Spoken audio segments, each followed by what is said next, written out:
ข่าวดีสำหรับคนภาคเหนือที่มีปัญหาผมบางหัวล้านและอยากเฮ็ดผมกับฮาร์ด Amazing Hair พวกเฮาแต่ลงมาเฮ็ดอยู่เวียงบ่ได้ครั้งนี้พวกเราจะนำผมงามๆไปเฮ็ดให้ท่านตัดแต่งทรงผมให้พร้อมจนฮอดสถานที่เลยวิกผมของพวกเราเป็นวิกผมแท้ 100% ถักด้วยมือที่เฮ็ดขึ้นมาเฉพาะสามารถใส่ลอยน้ำสระหัวลิ่นกีฬาขี่รถจักรหรือเฮ็ดกิจกรรมต่างๆได้หมดวิกผมที่ใส่แล้วเนียนงามจนเบิ่งบ่ออกว่าใส่วิกผมฮาร์ด Amazing Hair ของพวกเรามีประสบการณ์หลายปีเฮ็ดวิกผมมาโดยเฉพาะให้ลูกค้าทั่วทุกมุมทุกสถานที่มาแต่ชายแดนลาวเบาคนนั้น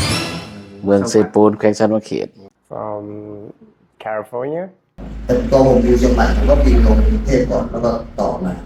มาแต่พนหงบ่ว่าปัญหาของท่านจะเป็นแบบใดหัวล้านผมบางหัวโป๊กหัวโล้นหัวเป็นแป้วหัวไฟไหม้หัวน้ำร้อนลวก